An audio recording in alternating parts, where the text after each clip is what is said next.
ದೇವ್ರ ನಮ್ಮನ್ನ ಹಾಳು ಮಾಡಾಕ ನಿತ್ತಂದ್ರೆ ನಾವೆಂದರೆ ತಡಿತೀವೇನ್ರಿ? ತಡಂಗಿಲ್ಲ. ಅದಕ್ಕೆ ನಮ್ಮ ಮನಸ್ಸು ಸ್ವಚ್ಛ ಇರಬೇಕು. ನಿಜೂನ್ರ ಅದಕ್ಕೆ ಬರೀತಾರ ಆ ಪದ್ಯದೊಳಗೆ ಏನಂತಂದ್ರ, ಪರವಧುವಿನ ಕೂಟ, ಅಣ್ಯರ ವಿತ್ತ ಅಪಹರಣ, ಅಭಕ್ಷ ಸೇವನೆ, ಹಿಂಸೆ, ಪರಿವಿಡಿದಿ 4 ಪಾತಕಗಳು ಹೃದಯದೊಳೊಂದಿರೆ ತನಗಿನ್ನೆಂತೊಲಿವನೋ. ಹೆಂಗ ಒಲಿತಾನೋ ದೇವ್ರ? 4 ಪಾಪದ ಕೆಲಸ ಹೇಳಿದಾರ ಅವರು. ಏನು?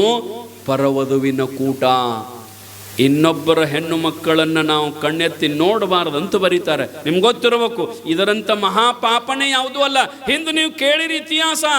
ದುರ್ಯೋಧನ ದ್ರೌಪದಿಯ ಸೀರೆಯನ್ನು ಮುಟ್ಟಿದ್ದಕ್ಕೆ ಎಂತ ಮಹಾಪಾಪ ಆಯಿತು, ಎಂತ ಮಹಾಪಾಪ ಆಯಿತು. ದುರ್ಯೋಧನ ಒಂದ್ಸಾರಿ ಮಹಾಭಾರತದ ಯುದ್ಧ ಮುಗಿದ ನಂತರ ದುರ್ಯೋಧನಗೆ ಬಾನ ಬಿಟ್ರಂತ್ರಿ ಧರ್ಮರಾಜ. ಆನಂತರ ನಕುಲ, ಸಹದೇವ, ಅರ್ಜುನ ಎಲ್ಲರೂ ಬಾನ ಬಿಟ್ಟು ಅವನ ಯುದ್ಧದೊಳಗೆ ಸೋಲಿಸಿ, ಅವನ ಭೀಮ ತನ್ನ ಗದೆಯಿಂದ ತೊಡೆಯನ್ನು ಮುರಿದು ಮಲ್ಲ ಯುದ್ಧದೊಳಗೆ ಸೋಲಿಸಿ ಅವನಿನ್ನೇನು ಸಾಯುವಂಗ ಮಾಡಿ, ಇನ್ನೇನು ಪ್ರಾಣ ಹೋಗಾಕತ್ತದ, ಬಿದ್ದಾನ, ಇನ್ನೇನು ಉಳಿತಾನಂತ ತಿಳ್ಕೊಂಡು ಅವರೆಲ್ಲರೂ ಹೋದ್ರು. ಒಬ್ಬನೇ ಬಿದ್ದಿದ್ದಿಲ್ಲ, ಸಾವಿರ ಲಕ್ಷ ಹೆಣ ಬಿದ್ದಿದ್ದು. ದುರ್ಯೋಧನ ಹೆಣನ ಬಿದ್ದಿತ್ತು. ಆಗ ಒಂದು ನರಿ ಬತ್ತಂತ್ರಿ ದುರ್ಯೋಧನನ ತಿನ್ನಾಕ. ದುರ್ಯೋಧನನ ಹೆಣ ಅಂದ್ರೆ ಇನ್ನ ಜೀವಿತ್ತು, ಸತ್ತಿದ್ದಿಲ್ಲ. ಇನ್ನೇನ್ ತಿನ್ಬೇಕಂತ ಆ ನರಿ ಬಂದ ಅವನಿಗೆ ಬಾಯಿ ಹಾಕಗುಡದ ಆಕಾಶವಾಣಿ ಆಯ್ತಂತ ನೋಡ್ರಿ. ಆಕಾಶವಾಣಿ ನರಿಗೆ ಏನು ಹೇಳಿತು ಅಂತಂದ್ರ, ರೇ ಮುಂಚ. ನರಿಗೆ ಆಕಾಶವಾಣಿ ಸಂಸ್ಕೃತದೊಳಗೆ ಹೇಳ್ತದ, ರೇ ಜಂಬೂಕ ಮುಂಚ. ಜಂಬೂಕ ಅಂದ್ರ ನರಿ. ಆಕಾಶವಾಣಿ ಹೇಳ್ತದ, ಏ ನರಿಯೇ, ಅವನ್ನ ಮುಟ್ಟಬೇಡ, ಅವನ್ನ ತಿನ್ನಬೇಡ. ನರಿ ಹೊಳ್ಳಿ ಕೇಳ್ತಂತ, ಯಾಕೆ ತಿನ್ನಬಾರದು ಅಂತಂದಾಗ, ಅವ ಪಾಪಿ ಮನುಷ್ಯ ಅದಾನ. ಜಗತ್ತಿನೊಳಗ ಅವನಂತ ಪಾಪ ಮಾಡಿದವರೇ ಯಾರೂ ಇಲ್ಲ. ಅವನ್ನ ನೀ ತಿಂದಿ ಅಂತಂದ್ರ ಅವ ಮಾಡಿದ ಪಾಪ ಎಲ್ಲ ನಿನಗ ಬಂದಿಗಿಂದಿತ್ತು. ಮುಟ್ಟಬೇಡ, ಅವನ್ನ ತಿನ್ನುವುದು ಒತ್ತಾಟಿರ್ಲಿ, ಮುಟ್ಟಬೇಡ. ಅದ ನರಿ ಹೇಳ್ತಂತ, ಇಲ್ಲಲ್ರಿ ನಾ ಏನು ಅವನ ಪೂರ ತಿನ್ನಂಗಿಲ್ಲ, ಸ್ವಲ್ಪ ಏನಂತಂದ್ರ ಒಂದಿಟ್ಟು ಕಿವಿ ಅಟ ಕಡ್ಕೊಂಡು ಬಿಡ್ತಾನಂತ ನರಿ. ಒಂದಿಟ್ಟು ಕಿವಿ ತಿಂದು ಬಿಡ್ತಾನ ಅಂದ್ಕೊಳ್ಳೆ. ಮತ್ತ ಆಕಾಶವಾಣಿ ಮೂಲಕ ಪರಮಾತ್ಮ ಹೇಳ್ದಂತ ಏನಂತಂದ್ರ, ರೇ ಜಂಬೂಕ ಮುಂಚ ಸುನಿಂದ ವಪುಹು. ಆನಂತರ ಏನ್ ಹೇಳ್ತಾರಂತಂದ್ರ, ಹಸ್ತವು ದಾನ ವಿವರ್ಜಿತವು. ನೀ ಏನು ಕಿವಿ ತಿಂತನಂತಿಲ್ಲ, ಕಿವಿ ತಿನ್ನಬೇಡ. ಯಾಕೆ ತಿನ್ನಬೇಡ ಅಂತಂದ್ರ, ಆ ಕಿವಿಯಿಂದ ಒಂದು ದಿನಾನೂ ಪ್ರವಚನ ಕೇಳಿಲ್ಲ, ಒಂದು ದಿನಾನೂ ಒಳ್ಳೇದು ಕೇಳಿಲ್ಲವ ದುರ್ಯೋಧನ. ಏನು ಕೇಳ್ಯಾನಂದ್ರ, ಬರೇ ಶಕುನಿ ಹೇಳಿದ ಕುತಂತ್ರದ ಮಾತುಗಳು ಕೇಳವೆ ಅವು ಕಿವಿ. ಇನ್ನೊಬ್ಬರ ಹಾಳಾಗಲಿ ಅಂತ ಹೇಳಿದ ಮಾತುಗಳನ್ನು ಕೇಳವ ಕಿವಿ. ನಿಮಗೂ ಬಹಳ ಮಂದಿ ಹೇಳ್ತಿರ್ತಾರ್ರಿ ಊರಾಗ, ಓಣ್ಯಾಗ ಏನಕ್ಕೇನಾರ ಹೇಳ್ತಿರ್ತಾರ. ಎದ್ರ ಸಲಾಗಿ? ನಿಮ್ಮ ಬದುಕಂಡು ನಿಮ್ಮ ಬಾಳೆ ಹಾಳು ಮಾಡ್ಲಿ ಅಂತ ಮಾಡಾಕ ಏನ್ಕೇನಾರ ಹೇಳ್ತಿರ್ತಾರ.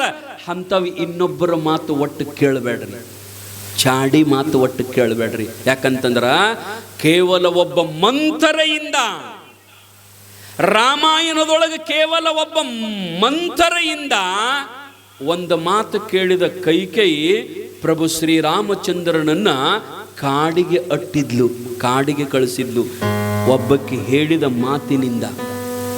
ಇಡೀ ಮಹಾಭಾರತ ಆದದ್ದು ಎದರಿಂದ ಅಂತಂದ್ರ ಕೇವಲ ಒಬ್ಬ ಶಕುನಿಯಿಂದ. ಶಕುನಿ ಪ್ರತಿನಿತ್ಯ ದುರ್ಯೋಧನನಿಗೆ ಕೆಟ್ಟದ ಮಾತ ಹೇಳ್ತಿದ್ದವ, ಕೆಟ್ಟದ ಮಾತ ಹೇಳ್ತಿದ್ದ. ಏನ್ ಹೇಳ್ತಿದ್ದ ಅಂತಂದ್ರ, ಪಾಂಡವರಿಗೆ ಪಾಲು ಕೊಡಬೇಡ. ನೋಡ್ರಿ, ಅಧರ್ಮ ಇದು. ಅವನ ಕಡೆ ಅಧರ್ಮದ ಪಾಪದ ಕೆಲಸ ಮಾಡಿಸ್ತಿದ್ದವ ಯಾರು? ಶಕುನಿ. ನಿಮ್ಮ ಅಣ್ಣತಮ್ಮರಿಗೆ ಪಾಲ ಕೊಡಬೇಡ ಹೇಳ್ತಿದ್ದ, ಕೆಟ್ಟದ ಮಾತ ಹೇಳ್ತಿದ್ದ. ದ್ರೌಪದಿಯನ್ನ ಕರ್ಕೊಂಡು ಬಾ, ಎಳ್ಕೊಂಡು ಬಾ, ಅಪಮಾನ ಮಾಡು, ಶಿರೀಶಳಿ, ಹಿಂಗ ಪಾಪದ ಹೇಳ್ತಿದ್ದ. ಅವನ ಮಾತು ಕೇಳಿ ಕೇಳಿ ಕೇಳಿ ಇದು ಪಾಪ ಮಾಡಾಕತ್ತು ಯಾರು? ದುರ್ಯೋಧನ. ಅದಕ್ಕೆ ದೇವ್ರು ಹೇಳ್ತಾನ, ಕಿವಿ ತಿನ್ನಬೇಡ. ಯಾಕಂತಂದ್ರ ಅದು ಅಲ್ಲದ ಮಾತು ಕೇಳದ, ಅದರಿಂದ ನಿನಗ ಪಾಪ ಆಗ್ತದ. ರೇ ರೇ ಜಂಬೂಕ, ಮುಂಚ ಮುಟ್ಟಬೇಡ ಎಚ್ಚರ. ಆಗ ನರಿ ಹೇಳ್ತಂತೆ, ಏನು ಹೇಳ್ತಂದ್ರೆ ಮತ್ತ ಒಂದಿಟ್ಟು ಕೈಯರ ತಿಂತನಲ್ಲ, ಒಂದು ಬಳ್ಳರ ತಿಂದು ಹೊಕ್ಕಣ್ಣ ಅಂತಂದಾಗ ಮತ್ತ ಆಕಾಶವಾಣಿ ಹೇಳ್ತದ, ಹಸ್ತೌ ದಾನ ವಿವರ್ಜಿತೌ. ಆ ಕೈಯಿಂದ ಒಬ್ಬರಿಗೂ ದಾನ ಮಾಡಿಲ್ಲ, ಆ ಕೈಯಿಂದ ಪಾಪ ಮಾಡ್ಯದ.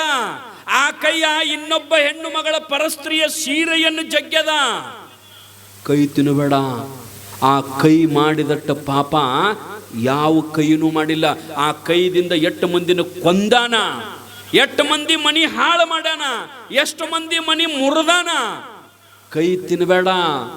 ಮಹಾಪಾಪವನ್ನು ಮಾಡಿದ ಕೈಯ ದುರ್ಯೋಧನಂದು. ರೇ ರೇ ಜಂಬೂಕ, ಮುಂಚ ಹಸ್ತವು ದಾನ ವಿವರ್ಜಿತವು. ನೋಡ್ರಿ, ನರಿಗೆ ಪರಮಾತ್ಮ ಹೇಳ್ತಾನೆ. ಆನಂತರ ಮತ್ತೆ ಹೇಳ್ತದ ಏನಂತಂದ್ರೆ, ಒಂದಿಟ್ಟು ಕಣ್ಣರ ತಿನ್ಲೇನಂತ ಕೇಳಿದಾಗ ಅದು ಹೇಳ್ತದ ಏನಂತಂದ್ರೆ, ನೇತ್ರವು ಸಾಧು ವಿಲೋಚನ. ಕಣ್ಣಿನಿಂದ ಸಾಧುರು ನೋಡಿಲ್ಲ, ಮಹಾತ್ಮರನ್ನು ನೋಡಿಲ್ಲ, ಹಿರಿಯರಿಗೆ ಗೌರವ ಕೊಟ್ಟಿಲ್ಲ, ಅದನ್ನು ತಿನ್ನಕ್ ಹೋಗ್ಬೇಡ ಅಂತ ತಿಳ್ಕೊಂಡ ಆಕಾಶವಾಣಿ ಹೇಳಿದಾಗ ಕೈ ತಿನ್ನಬೇಡ, ಕಾಲು ತಿನ್ನಬೇಡ, ಕಣ್ಣು ತಿನ್ನಬೇಡ, ಇವು ಯಾವ ಒಂದು ಚಲೋ ಕೆಲಸ ಮಾಡಿಲ್ಲ. ಅದಕ್ಕೆ ತಿನ್ನಬೇಡ ಅಂದ ಕೂಡಲೇ ನರಿ ಹೊಳ್ಳಿ ಹೋತಂತ್ರಿ. ಯಪ್ಪ, ಇವನು ತಿಂದು ನಾವು ಪಾಪ ಕಟ್ಕೊಳ್ಳೋದಾದಿತ್ತು ಅಂತ ತಿಳ್ಕೊಂಡು ದುರ್ಯೋಧನನ ಹೆಣದ ಮುಂದೆ ನಿಂತ ನೋಡಿ ಮತ್ತೆ ವಾಪಸ್ ಹೋಯ್ತಂತ. ಇದನ್ನೆಲ್ಲ ದುರ್ಯೋಧನ ಕಿವಿಯಿಂದ ಕೇಳ್ತಿದ್ದಂತೆ. ಮತ್ತು ತೊಡೆ ದಿವಸಕ್ಕೆ ದುರ್ಯೋಧನ ಸತ್ತಂತ. ಕಾರಣ ಏನು ಅಂತಂದ್ರೆ, ನಾವು ಮಾಡಿದ ಮಹಾಪಾಪವನ್ನು ಎಲ್ಲಿ ತೊಳ್ಕೊಳ್ಳಲಿಕ್ಕೆ ಸಾಧ್ಯ ಆಗುತ್ತದ ತಾಯಂದಿರ? ಪಾಪ ಮಾಡುವುದಷ್ಟ ಅಲ್ರಿ, ಯಾರ ಪಾಪಿಗಳಿದ್ರ ಅವ್ರ ಜೊತೆ ಸಮೀಪ ಹೋಗಬಾರದು. ಈಗ ನೀವು ಅಂತಿರಲ್ಲ, ಆಗ ಕರೋನಾ ಬಂದಿತ್ತು ನೋಡ್ರಿ, ಕರೋನಾ ಬಂದವ್ರ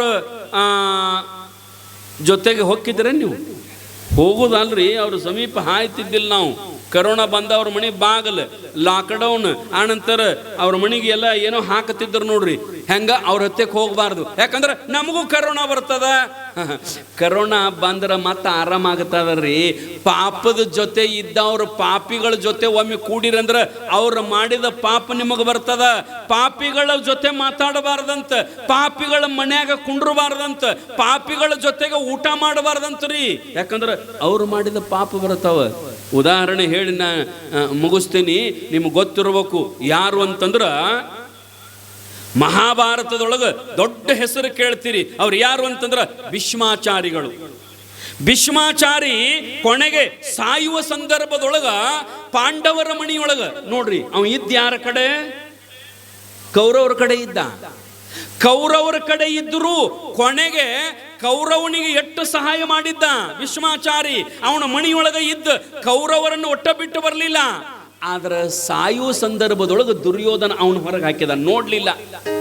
ಮತ್ತೆ ಯಾರ ಕರ್ಕೊಂಡು ಬಂದ್ರಂದ್ರ ಪಾಂಡವರ ಕರ್ಕೊಂಡು ಬಂದು ಅವರ ಮಣಿ ಅವರ ಅರಮನೆ ಮುಂದೆ ಒಂದು ಬಾಣದ ಹಾಸಿಗೆ ಮಾಡಿದ್ರಂತವ್ರು. ಬಾಣದನ್ನ ನೆಲಕ್ಕೆ ಬಾಣ ಹೊಡೆದು ಮ್ಯಾಲ ಚೂಪಂಗಿ ಅದನ್ನು ಬಿಟ್ಟು ಅದರ ಮ್ಯಾಗ ಮಕ್ಕೋತನಂದಂತ ಭೀಷ್ಮಾಚಾರಿ.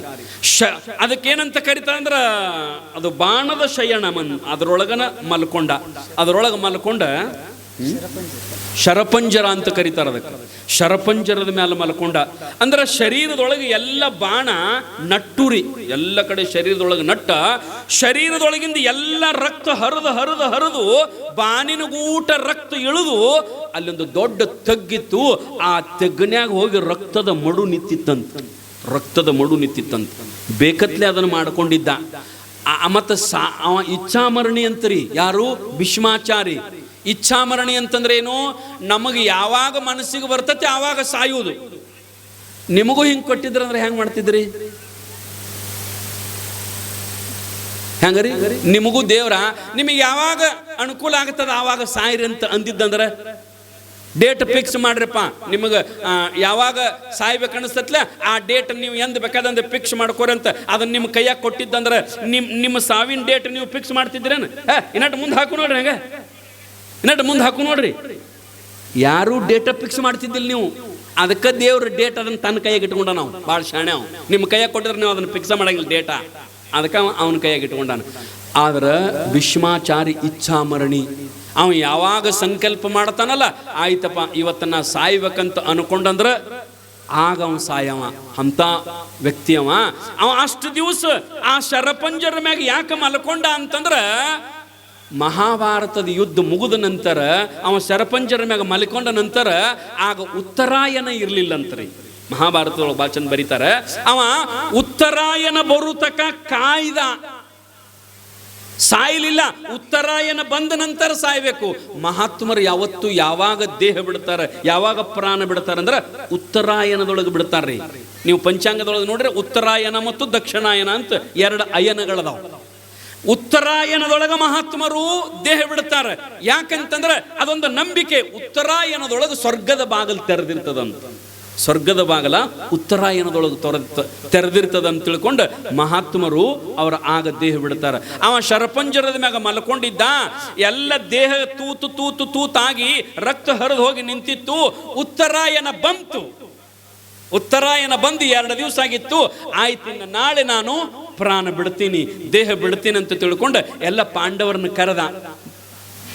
ಯಾರನ್ನಂತಂದ್ರೆ ಧರ್ಮರಾಜಾಣ, ಅರ್ಜುನ, ನಕುಲ, ಸಹದೇವ, ಭೀಮಣ್ಣ ಎಲ್ಲರನ್ನು ಕರೆದು ಮುಂದೆ ನಿಂದಿರಿಸಿಕೊಂಡು, ಯಪ್ಪ ಮತ್ತಿನ್ನು ನಾನು ನಾಳೆ ಸಾಯ್ತೀನಿ, ಈ ದೇಹ ಬಿಡ್ತೀನಿ ನಾಳೆ ನಾನು, ಮತ್ತು ಎಲ್ಲರಿಗೂ ಕೊನೆಗೆ ಒಂದು ಧರ್ಮದ ಸಂದೇಶ ಹೇಳಿ ಹೋಗ್ತೀನಿ ನಾನು. ಎಲ್ಲರೂ ನಾಳೆ ಮುಂಜಾನೆ 6 ಗಂಟೆಗೆ ಬರ್ರಿಪ್ಪ, ಸೂರ್ಯೋದಯಕ್ಕೆ ನಾಳೆ ಮುಂಜಾನೆ 6 ಗಂಟೆಗೆ ಎಲ್ಲರೂ ಬರ್ರಿ, ನಿಮಗೆ ಧರ್ಮದ ಸಂದೇಶವನ್ನು ಹೇಳಿ ಹೋಗ್ತೀನಿ ನಾನು. ಕೆಲವೊಂದು ಸಾಯುವಾಗ ಧರ್ಮದ ಮಾತುಗಳನ್ನು ಹೇಳಿ ನಾನು ಸಾಯ್ತೀನಿ ಅಂತ ಪಾಂಡವರಿಗೆ ಭೀಷ್ಮಾಚಾರ್ಯ ಹೇಳಿದ. ನಿಮ್ಮ ಮನ್ಯಾಗೂ ಹಿರಿಯರು ಸಾಯುವಾಗ ಕರೀತಾರೆ ನೋಡ್ರಿ, ಅವನು ಕರಿಯೋ, ಇವನು ಕರಿಯೋ, ನಾ ಉಳಿಯಂಗಿಲ್ಲ, ನಾ ಹೋಗ್ತೀನಿ, ನಾ ಸಾಯ್ತೀನಿ, ಕರಿ, ಅವನು ಕರಿ, ಇವನು ಕರಿ ಅಂತ ಕರೆದ ಮುಂದೆ ನಿಂದಿರಿಸಿ ಏನು ಹೇಳ್ತಾರಂದ್ರ, ನಮ್ಮ ಮಂದಿ ಬೇರೆ ಹೇಳ್ತಾವ್ರಿ. ಒಬ್ಬ ಸಾಯಕ್ ಹತ್ತಿದ್ದ, ಸಾಯುವಾಗ ದ್ಯಾಬೇದ ಕಡೆ ಕೈ ಮಾಡ್ತಿದ್ದ, ಹಿಂಗ ಮಾಡ್ತಿದ್ದ, ಬಾಯಿ ಹೋಗಿರ್ತದ ನೋಡ್ರಿ. ಮತ್ತೆ ಬಾಯಿ ಹೋಗಿದ್ದ ಮಾಡಕತ್ತದ. ಅವ ಮಗ ಅಂತ ನಮ್ಮ ಅಪ್ಪ ಯಾಕೋ ದ್ಯಾಬೇದ ಕಡೆ ಕೈ ಮಾಡಕತ್ತಾನ, ದ್ಯಾಬೇದಾಗ ಹಂಡೆ ಗಿಂಡೆ ಬಂಗಾರದ ಹೋಗದಾನ ಯಾಂಬಲ್ ಅಂತ ತಿಳ್ಕೊಂಡು ಡಾಕ್ಟರ್ನ ಕರೆಸಿ ನಮ್ಮ ಅಪ್ಪ ಒಂದಿಟ ಮಾತಾಡುವಂಗೆ ಮಾಡ್ರಿ ಅಂತ ತಿಳ್ಕೊಂಡು 2 ಲಕ್ಷ ರೂಪಾಯಿ ಖರ್ಚು ಮಾಡಿ ಅವನು ಮಾತಾಡಕ್ ಹಚ್ಚಿದ. ದಡಗಂತ ಎದ್ದು ಕೂತ, ಯಪ್ಪ ಪಟ್ನ ಹೇಳು, ದ್ಯಾಬೇದಾಗ ಕೈ ಮಾಡ್ತಿದ್ಲೆ, ಎಲ್ಲಿ ಹೋಗದಿ ಹಂಡೆ ಹೇಳಂತಂದಾಗ, ಹಂಡೆ ಹೋಗುದಿಲ್ಲೋ, ಆ ಎಮ್ಮಿ ಕಸಬರಿಗೆ ತಿನ್ನಾಕತ್ತಿತ್ತು, ಅದಕ್ಕೆ ಕೈ ಮಾಡಕತ್ತೀನಿ ತವ ಅಂದ. ಇವ್ರದ್ದೆ ಅಂತ ಸಂದೇಶ ನೋಡ್ರಿ. ಸಾಯುವಾಗ ಅವ ಒಂದು 2 ಲಕ್ಷ ರೂಪಾಯಿ ಖರ್ಚು ಮಾಡಿಲ್ಲ ಮರ ಈ ಕಸಬರಿಗೆ ಸಲಾಗಿ. ಯಪ್ಪ, ನಮ್ಮ ಪ್ರಾಣ ಹೋಗುವಾಗ ಮಕ್ಕಳನ್ನು ಮುಂದೆ ಕರೆದ ಅವರಿಗೆ ಸಂದೇಶ ಹೇಳ್ಬೇಕು. ಯಪ್ಪ ಮಗನೇ, ನಾನು ಸಾಯ್ತೀನಿ, ನಾ ಸತ್ತ ನಂತರ ಈ ಊರೊಳಗೆ ನೀ ಹೆಂಗ ಬಾಳೆ ಮಾಡ್ಬೇಕಂದ್ರೆ ಯಾರೂ ನಿನ್ನ ಕಡೆ ಕೈ ತೋರಿಸಿ ಇವ ಸುಮಾರದಾನಂತ ಎಂದೂ ಅಂದಿರಬಾರದು. ಯಾರು ಹಸಿ ತಪ್ಪಲ ಮೇಲೆ ಕಾಲಿಡಬೇಡ, ಅನ್ಯಾಯ ಮಾಡಬೇಡ, ಅಧರ್ಮ ಮಾಡಬೇಡ, ಪರಸ್ತ್ರೀಯರನ್ನ ಕಣ್ಣೆತ್ತಿ ನೋಡಬೇಡ, ಅಲ್ಲದ ಕೆಲಸ ಮಾಡಬೇಡ, ಅಪಮಾನಿತನಾಗಿ ಬದುಕಬೇಡ, ಹಿರಿಯರಿಗೆ ಗೌರವ ಕೊಡು, ಸಂಬಂಧಿಕರನ್ನ ಕೈ ಬಿಡಬೇಡ. ಇಂಥ ಮಾತುಗಳನ್ನು ಹೇಳಿ ಸಾಯಿರೋಯಪ್ಪ. ನಮ್ಮ ಮಂದಿ ಹಂಗಿಲ್ರಿ, ಸಾಯುವಾಗ ಆ ಮಗ ನಮಗ ಹಂಗಂದಾನ, 1 ಎಕರೆ ಹೊಲ ನಮ್ಮದ ಲಪಟಾಯಿಸಾನ, 10 ಎಕರೆ ಹೋಗ್ಲಿ ಕರೆ, ಆ 1 ಎಕರೆ ಬಿಡಬೇಡ, ಸಾಯುವಾಗ ಹೇಳಿ ಸಾಯ್ತಾವ ಇವು. ಯಪ್ಪ ಹಿಂಗೆ ಹೇಳಬಾರ್ದು, ಧರ್ಮದ ಸಂದೇಶ ಹೇಳಬೇಕು. ಅವ ಶರಪಂಜರದ ಮ್ಯಾಗ ಮಣಗಿದಾಗ ಪಾಂಡವರಿಗೆ ಹೇಳ್ತಾನ, ಪಾಂಡವರೇ, ಧರ್ಮರಾಜ, ಅರ್ಜುನ, ನಕುಲ, ಸಹದೇವರೇ, ನಾಳೆ ಸೂರ್ಯೋದಯಕ್ಕೆ 6 ಗಂಟೆಗೆ ಬರ್ರಿಪ್ಪ, ಎಲ್ಲರೂ ಬರ್ರಿ, ಅಟ್ರು ಬರ್ರಿ, ನಿಮಗೆ ಧರ್ಮ ಸಂದೇಶವನ್ನು ಹೇಳಿ ನಾನು ದೇಹ ಬಿಡ್ತೇನೆ ಅಂತಂದಾಗ ಹ್ಞೂ ಅಂತ ತಿಳ್ಕೊಂಡು ಮುಂಜಾನೆ 6 ಗಂಟೆಗೆ ಎಲ್ಲರೂ ಬಂದರು. ಭೀಮ, ನಕುಲ, ಸಹದೇವ, ಅರ್ಜುನ, ಧರ್ಮರಾಜ 5 ಮಂದಿ ಸಾಲಕ ಬಂದು ನಿಂತರು. ಕೈ ಮುಕ್ಕೊಂಡು, ಯಪ್ಪ ತಾತ ನಾವು ಬಂದೀವಿ, ಏನು ಹೇಳ್ತಿ ಹೇಳಪ್ಪ, ಧರ್ಮದ ಮಾತುಗಳನ್ನು ನಮಗೆ ಹೇಳು ಅಂತಂದಾಗ ಭೀಷ್ಮಾಚಾರ್ಯ ಹಗಾರಕ ಎಲ್ಲ ರಕ್ತ ಹರಿದು ಹೋಗಿರ್ತಾರೆ, ಶರೀರದೊಳಗೆ ಶಕ್ತಿ ಇಲ್ಲ, ಇನ್ನೇನು 2-3 ತಾಸಿನೊಳಗೆ ದೇಹ ಬಿಡಾಮದಾನ, ಸಾಯಾಮದಾನ. ಅಂತ ಸಂದರ್ಭದೊಳಗೆ ಹಗಾರಕ ಕಣ್ಣು ತೆರೆದು ನೋಡಿದ 5 ಮಂದಿ ಪಾಂಡವರು ನಿಂತಿದ್ರು. ಬಹಳ ಖುಷಿ ಆಯಿತು. ನಕ್ಕೋಂತ ಒಂದು ಮಾತು ಹೇಳಿದ, ದ್ರೌಪದಿ ಯಾಕೆ ಬಂದಿಲ್ಲೋ ಕೇಳಿದ. ದ್ರೌಪದಿ ಯಾಕೆ ಬಂದಿಲ್ಲ? ಧರ್ಮದ ಸಂದೇಶ ಆಕಿಗೂ ಒಂದು ಮಾತು ಹೇಳ್ತೀನಿ, ನಿಮ್ಮ ಜೊತೆಗೆ ಆಕಿಗೂ ಆಗತ್ತದ. ಹೇ ಧರ್ಮ, ನಿನ್ನ ಹೆಂಡತಿಯನ್ನು ಕರ್ಕೊಂಡು ಬಾರೋ, ಆಕೆನೂ ಧರ್ಮದ ಮಾತುಗಳನ್ನು ಕೇಳಿ ಅಂತಂದಾಗ ಹ್ಞೂ ಯಪ್ಪ ಹ್ಞೂ ತಾತ ಅಂತ ತಿಳ್ಕೊಂಡು ಓಡಿ ಹೋದ, ಅಡಿಗೆ ಮನೆಗೆ ಹೋದ. ದ್ರೌಪದಿ ಕೆಲಸ ಮಾಡಾಕತ್ತಿದ್ಲು. ಆಗ ಧರ್ಮರಾಜ ಹೇಳ್ತಾನ ಏನಂತಂದ್ರ, ನಿನ್ನ ಕರ್ಯಾಕತ್ತಾನ, ತಾತ ಕರ್ಯಾಕತ್ತಾನ, ಭೀಷ್ಮಾಚಾರ್ಯರು ಕರ್ಯಾಕತ್ತಾರ, ಅವ್ರ ಪ್ರಾಣ ಬಿಡ್ತಾರಂತ, ದೇಹ ಬಿಡ್ತಾರಂತ. ದೇಹ ಬಿಡುವಾಗ ನಮಗೆಲ್ಲರಿಗೂ ಧರ್ಮದ ಮಾತುಗಳನ್ನು ಹೇಳ್ತಾರಂತ, ನೀನು ಬಾ ಅಂತ ಕರ್ಯಾಕತ್ತಾರ, ಬಾ ಅಂತಂದಾಗ ದ್ರೌಪದಿ ಅಲ್ಲೇ ನಿಂತ ಕೊಕಾಡಿಸಿ ನಗಾಕತ್ತೇಳಂತ್ರಿ. ಭಾಳ ನಗಿ ಬಂತಂತ ದ್ರೌಪದಿ ನಗಿ ಭಾಳ ಕೆಟ್ಟ್ರಿ. ಆಕೆದಟ್ಟ ಅಲ್ಲ, ಹೆಣ್ಮಕ್ಕಳು ಭಾಳ ನಗಬಾರದು, ಅದು ಬಾಗಲು ಹೊರಗೆ ನಿಂತು ಓಣ್ಯಾಗ ನಿಂತು ನಗಬಾರ್ದಂತ ನಮ್ಮ ಹಿಂದಿನ ಹಿರಿಯರು ಹೇಳಿದ ಪದ್ಧತಿ ಹೇಳ್ತೀನಿ ನಾನು ನಿಮಗೆ, ಉಳಿದದ್ದೇನಿಲ್ಲ. ಆ ರೀತಿಯೊಳಗೆ ದ್ರೌಪದಿ ಹಿಂಗೆ ನಕ್ಕಳಲ್ಲ, ಆ ನಗು ಅಡಿಗೆ ಮನ್ಯಾಗ ನಕ್ಕದ ನಗಿ ಇಲ್ಲಿ ಹೊರಗೇನು ಸರಪಂಜರ ಮ್ಯಾಗ ಮಣಗಿದ್ದಲ್ಲ ಇವಾಗ ಕೇಳಕೈತತ್ರಿ ಭೀಷ್ಮಾಚಾರಿಗೆ. ಅಟ್ಟು ನಕ್ಕಳೋಕೆ ನಕ್ಕ ಕಡಿಕೆ ಧರ್ಮರಾಜ ಹೇಳಿದ್ಲು, ಹೋಗ್ ಏನ್ ಹೇಳ್ತಾನ ಧರ್ಮದ ಸಂದೇಶ ನೀವ ಹೋಗಿ ಕೇಳ್ರಿ, ನಾ ಏನು ಬರಂಗಿಲ್ಲ ಅಂದ್ಲಕ್ಕಿ. ಅವ ಧರ್ಮರಾಜ ಹಂಗ ಬಂದು ಹೇಳ್ದ, ಬರಂಗಿಲ್ಲ ತಕ್ಕಿ ನಮಗಟ್ಟ ಹೇಳು. ಅವ ಅಂದ ಬರ್ಲಿಕ್ಕೆ ಬಿಡುವಳಕತ್ತ, ನಾನು ಧರ್ಮದ ಮಾತುಗಳನ್ನು ಹೇಳ್ತಾನೆ ಬಾ ಅಂತ ನೀ ಏನು ಕರೆದಿಲ್ಲ. ಆಕೆ ನಕ್ಕಳ್ಯಾಕ? ನಾ ಏನು ಹಾಸ್ಯ ಹೇಳೇನಿ ಆಕಿಗೆ? ನಾ ಏನು ನಗು ಮಾತು ಹೇಳೀನಿ? ಅಲ್ಲ, ಧರ್ಮದ ಮಾತುಗಳು ಹೇಳ್ತಾನಂದ್ರ ನಕ್ಕಳೆ ಯಾಕಾಕಿ? ಅದನ್ನು ಹೇಳಬಾ ಅನ್ನ ಮೊದಲು ಕರಿಯಕೇನಂತಂದಾಗ ಧರ್ಮರಾಜ ಅಂದ, ಬಾ ಅಂತ ಕರೆಯಕತ್ತಾನಂತಂದಾಗ ಬಂದು ನಿಂತಳು. ಬಂದು ನಿಂತ ಆಗ ಆಕಿನೂ ಕೈ ಮುಗಿದು ಏನಂದ್ಲಂತಂದ್ರೆ, ತಾತ ಭೀಷ್ಮಾಚಾರ್ಯರೇ ಧರ್ಮದ ಮಾತು ಏನು ಹೇಳ್ತೀರಿ ಹೇಳ್ರಿ ಅಂತಂದಾಗ ಅವ ಅಂದ, ಧರ್ಮದ ಮಾತು ಹಿಂದಿಗಡೆ ಹೇಳ್ತಾನೆ ನಾನು, ಮೊದಲು ನೀ ನಕ್ಕಿ ಯಾಕ? ನೀ ಯಾಕೆ ನಕ್ಕಿ ಅಂತ ಕೇಳಿದಾಗ ಏನಿಲ್ಲಡ್ರಿ, ಎದಕ್ಕಿಲ್ಲಡ್ರಿ, ಸುಮ್ಮನೆ ಹೇಳ್ರಿ ಅಂತಂದಾಗ ಹೇಳಂಗಿಲ್ಲ, ನೀ ಮೊದಲು ಹೇಳು. ನನ್ನ ಮಾತಿಗೆ ನೀ ನಕ್ಕಿ ಅಂದ್ರೆ ಅಪಮಾನ ಮಾಡಿದಂಗ ಆಗ್ತದ. ನನ್ನ ಮಾತಿಗೆ ನಾನು ಧರ್ಮದ ಮಾತುಗಳನ್ನು ಹೇಳ್ತೀನಿ ಅಂದ್ರೆ ಅಪಮಾನ ಮಾಡಿದಂಗ ಆಗ್ತದ. ನೀ ಯಾಕೆ ನಕ್ಕಿ ಹೇಳು ಅಂತಂದಾಗ ದ್ರೌಪದಿ ಹೇಳಿದ್ಲು, ನನಗೆ ಯಾಕೆ ನಗಿ ಬಂತಂದ್ರೆ ನೀವು ಅಂದ ಮಾತಿಗೆ ನಗಿ ಬಂದದ. ನನಗ ಯಾಕೆ ನಗಿ ಬಂದದ? ಯಾಕ ನನಗೆ ನಗಿ ಬಂದದ ಅಂತಂದ್ರ, ನೀವು ಈ ಧರ್ಮದ ಮಾತುಗಳನ್ನ ಯಾವಾಗ ಹೇಳಬೇಕಾಗಿತ್ತು ಗೊತ್ತದ ನಿನಗ? ಭೀಷ್ಮಾಚಾರ್ಯನ್ ಕೇಳ್ತಾಳಕ್ಕೆ. ಒಬ್ಬ ದ್ರೌಪದಿ, ಒಬ್ಬ ಹೆಣ್ಣು ಮಗಳು ಭೀಷ್ಮಾಚಾರ್ಯನ್ ಏನು ಕೇಳ್ತಾಳಂದ್ರ, ಈ ಧರ್ಮದ ಮಾತುಗಳನ್ನ ನೀನು ಯಾವಾಗ ಹೇಳಬೇಕಾಗಿತ್ತು? ಸಾವಿರ ಪುರುಷರು ನನ್ನ ಶಿರೀಷ್ ಎಳಕತ್ತಿದ್ರಲ್ಲ, ದುರ್ಯೋಧನ ದುಶ್ಯಾಸನ ನನ್ನ ಶಿರೀಷ್ ಎಳೆದ ಅಪಮಾನ ಮಾಡಕತ್ತಿದ್ರು. ಆಗ ಸಿಂಹಾಸನದ ಮ್ಯಾಗ ಸುಮ್ಮನೆ ಕುಂತಿದ್ರಲ್ಲ, ಆಗ ಧರ್ಮದ ಉಪದೇಶ ಅವಶ್ಯಕತೆ ಇತ್ತು. ಆಗ ಹೇಳಬೇಕಾಗಿತ್ತು, ಹೇ ದುರ್ಯೋಧನ, ಇದು ಅಧರ್ಮ ಆಗತ್ತದ, ಇದು ಪಾಪ ಆಗತ್ತದ, ಒಬ್ಬ ಹೆಣ್ಣು ಮಗಳ ಸೀರೆಯನ್ನು ಸೆಳಿಬಾರದು ಅಂತ ಆಗ ಧರ್ಮದ ಉಪದೇಶ ಅವಶ್ಯಕತೆ ಇತ್ತು. ಆವತ್ತು ಹೇಳಲಿಲ್ಲ. ಈಗ ನಮಗೇನು ಅವಶ್ಯಕತೆ ಇಲ್ಲ, ಈಗ ಹೇಳ್ತೀನಂತೀಯಲ್ಲ, ಅದಕ್ಕೆ ನನಗೆ ನಗಿ ಬಂತು. ನೋಡ್ರಿ ದ್ರೌಪದಿ ಅಂತ ಮಾತು ಹೇಳ್ತಾಳೆ. ಯಾವಾಗ ಮಾತಿನ ಅವಶ್ಯಕತೆ ಇತ್ತು, ಯಾವಾಗ ಧರ್ಮದ ಅವಶ್ಯಕತೆ ಇತ್ತು, ಆಗ ಹೇಳಲಿಲ್ಲ. ಈಗೇನು ಹೇಳ್ತೀನಿ ಅಂತಂದಾಗ ಅವ ಹೇಳ್ದ, ಯಾರು? ಭೀಷ್ಮಾಚಾರ್ಯ ಒಂದು ಮಾತು ಹೇಳ್ದ. ಏನಂತಂದ್ರ, ನಾ ಈಗ ಯಾಕೆ ಹೇಳ್ತನೋ ಆಗ ಯಾಕೆ ಹೇಳಲಿಲ್ಲ ಅಂತಂದ್ರ, ದ್ರೌಪದಿ ನೀ ಅಂದದ್ದು ಬರೋಬರಿ ಅದ. ಆದ್ರೆ ಏನಾಗಿತ್ತು ಅಂತಂದ್ರ, ನೋಡಮ್ಮ, ನಾನು ಸಿಂಹಾಸನದ ಮ್ಯಾಗ ಕುಂತಾಗ ದುರ್ಯೋಧನ ದುಶ್ಯಾಸನಾದಿಗಳು ಸಾವಿರ ಪುರುಷರ ಮಧ್ಯದೊಳಗ ನಿನ್ನ ಶಿರೀಷ್ ಅಳಿಯುವಾಗ ನಾ ಒಂದು ಮಾತು ಹೇಳಲಿಲ್ಲ. ಯಾಕೆ ಹೇಳಲಿಲ್ಲ? ನನ್ನ ನಾಲಿಗೆ ಯಾಕೆ ಎತ್ತಲಿಲ್ಲ? ನನ್ನ ಬಾಯಿ ಯಾಕೆ ತೆರಿಲಿಲ್ಲ ಅಂತಂದ್ರ, ಪಾಪಿ ದುರ್ಯೋಧನನ ಪಾಪದ ಅಣ್ಣ ಉಂಡಿತ್ತು ಈ ನಾಲಿಗೆ. ಪಾಪದ ಅಣ್ಣ ಉಂಡದ ನಾಲಿಗೆ ಧರ್ಮಕ್ಕೆ ಬಾಯಿ ಎತ್ತಾಕ ಬರ್ಲಿಲ್ಲ. ಆಗ ಪಾಪದ ಅಣ್ಣ ಉಂಡಿತ್ತು. ಈ ದುರ್ಯೋಧನನ ಪಾಪದ ಅಣ್ಣದ ರಕ್ತ ನನ್ನ ಶರೀರದ ಕನಕನಗಳೊಳಗೆ ತುಂಬಿತ್ತು. ಅದಕ್ಕೆ ಧರ್ಮದ ಮಾತುಗಳಾಗ ಬಂದಿದ್ದಿಲ್ಲ. ಇವತ್ತ ನಿನ್ನ ಗಂಡ ಅರ್ಜುನನ ಕಡೆಗೆ ಈ ಶರಪಂಜರವನ್ನು ನಾನು ಯಾಕೆ ಮಾಡೀನಿ ಅಂತಂದ್ರೆ ಅದರ ಸಲುವಾಗಿ ಮಾಡೀನಿ.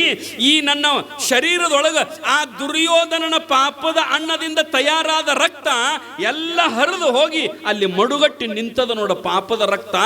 ಇವತ್ತು 3 ದಿನ 3 ತಿಂಗಳು ನಿಮ್ಮ ಅಣ್ಣ ಏನು ಉಂಡನಿಲ್ಲ, ಅದರದಿಂದ ಇವತ್ತು ಧರ್ಮದ ರಕ್ತ ನನ್ನಲ್ಲಿ ತಯಾರಾಗ್ಯದ. ಅದಕ್ಕೆ ಧರ್ಮದ ಮಾತುಗಳನ್ನು ನಿಮಗೆ ಹೇಳ್ತಾನವ, ಕೇಳಿರ ಕೇಳ್ರಿ, ಬಿಟ್ರ ಬಿಡ್ರಿ ಅಂತ ಭೀಷ್ಮಾಚಾರ್ಯ ಹೇಳಿದಂತೆ. ಆ ರೀತಿಯೊಳಗ ಯಾರ ಮನ್ಯಾಗ ಪಾಪದ ಅಣ್ಣ ಉಂತೀವಲ್ಲ, ಯಾರ ಮನೆಯೊಳಗ ಪಾಪದ ಅಣ್ಣ ಉಂತೀವಲ್ಲ, ಅದರ ರಕ್ತ ನಮ್ಮಲ್ಲಿ ತಯಾರಾಗಿ ನಾವು ಪಾಪಿಗಳಾಗತ್ತೀವ್ರಿ. ಅದಕ್ಕೆ ಪಾಪ ಮಾಡುವವರ ಜೊತೆಗೆ ಇರಬಾರದು, ಅವ್ರು ಕೂಡ ಕೂಡಬಾರದು, ಅವ್ರು ಕೂಡ ಅಡ್ಡಾಡಬಾರದು. ನಾ ಹಿಂಗೆ ಹೇಳಕತ್ತೀನಿ. ಒಂದು ಊರಾಗ ಹಿಂದಿಗಡೆ ಪ್ರವಚನ ಮುಗಿದು ಬಂದ ಬಳಿಕ ಅವ ಕೇಳಿದ, ಎಲ್ಲರೂ ಅವ್ರ ಅದಾರ್ರಿ ಸ್ವಾಮಿ, ಕೂಡುದು ಬಿಡುದು ಎಲ್ಲದ? ಎಷ್ಟು ಮಂದಿ ಅದಾರಲ್ಲ ಜಗತ್ತಿನೊಳಗೆ, ಎಲ್ಲರೂ ಪಾಪಿಗಳೇ ಅದಾರ, ಪಾಪ ಮಾಡವರೇ ಅದಾರ, ಒಂದಿಲ್ಲ ಒಂದು ರೀತಿ ಪಾಪ ಮಾಡ್ತಾರ. ಹೆಂಗ್ರಿ ಸ್ವಾಮಿ ಅಂತಂದಾಗ ಮತ್ತಿನ್ನು ನಮಗೇನು ಹೇಳಕ ಬರಂಗಿಲ್ಲಪ್ಪ, ಭೀಷ್ಮಾಚಾರಿಗತೆ ಬಾಯಿ ಮುಚ್ಕೊಂಡು ಕುಂಡ್ರದಾಗತ್ತದ. ಆ ರೀತಿಯೊಳಗೆ ಎಷ್ಟು ಸಾಧ್ಯ ಆಗುತ್ತದೆ ಅಂತಂದ್ರೆ ದುರಿತ ಕರ್ಮವನ್ನೊಲ್ಲದಿರುವಂತ ನಿಜವನರು ಬಹಳ ಚಂದ ಬರೀತಾರೆ. ನಾವೆಲ್ಲ ಜೀವನದೊಳಗೆ ಒಳ್ಳೆಯ ಪುಣ್ಯದ ಕೆಲಸ ಮಾಡೋಣ, ಪಾಪದ ಕೆಲಸ ಮಾಡಬಾರದು ಅಂತಕ್ಕಂಥ ಮಾತನ್ನ ತಾವೆಲ್ಲ ತಿಳ್ಕೊಂಡಿರಿ. ನಾಳೆಯಿಂದ ತಾವೆಲ್ಲ ಸರಿಯಾಗಿ 8 ಗಂಟೆಗಿಂತ ಮೊದಲ ಬರ್ತೀರಿವ? ಏನ್ ನಾ ಬಂದ ಮೇಲೆ ಬರ್ತೀರೋ? ನೀವು ಅಂತಿರ್ಬೇಕು, ಕಿರಾಣಿ ಅಂಗಡಿ ತೆಲದ ಮೇಲೆ ಗಿರೇಕೆ ಬರ್ಬೇಕಲ್ಲ. ನೀ ಬಂದ ಮೇಲೆ ನಾವು ಬರ್ತೀವಿ ಸ್ವಾಮಿ, ಅಂಗಡಿ ತರದಿ ಅಂತ ಗಿರೇಕೆ ಬರ್ತಾವ. ನಾವು ಹಂಗಿಲ್ರಿ, ಗಿರೇಕೆ ಬಂದು ಮೊದಲು ಕೊಂಡಿರ್ಬೇಕು, ನಾವು ಹಿಂದಿಗಡೆ ಅಂಗಡಿ ತೆರೆಯವ್ರತ್ ನಾವು. ನೀವು ಇಲ್ಲ, ನಾವು ಅಂಗಡಿ ತೆರೀಲಿ ಹಿಂದಿಗಡೆ ಹೋಗ್ಬೇಕತ್ತ ನೀವು. ವ್ಯಾಪಾರ ಆಗಂಗಿಲ್ರಿ ಹಿಂಗಾದ್ರೆ. ಅದಕ್ಕೆ ನಾಳೆ ತಾಯಂದಿರು ಎಲ್ಲ ಶರಣರು ಸರಿಯಾಗಿ ನಾಳೆ ಏನಪ್ಪ ಅಂತಂದ್ರೆ 8 ಗಂಟೆಗಿಂತ ಮೊದಲು ಬರ್ರಿ. ನಮ್ಮ ಗವಾಯಿಗಳು ಅವರು ನಾಳೆ 7 ಗಂಟೆಗೆ ರಗುಟು ಬರ್ತಾರೆ. ಬಂದ ಕಾರ್ಯಕ್ರಮವನ್ನು ಪ್ರಾರಂಭ ಮಾಡೋಣ ಅಂತೇಳಿ ವಾಗ್ರೂಪ ಸೇವೆಗೆ ವಿರಾಮ ಮಾಡೋಣ. ಸಾಂಬ ಜಯ ನಮ ಪಾರ್ವತೇ ಪತೆ ಹರ ಹರ ಮಹಾದೇವ. ಇಲ್ಲಿವರೆಗೆ ಈ 2ನೇ ದಿನದ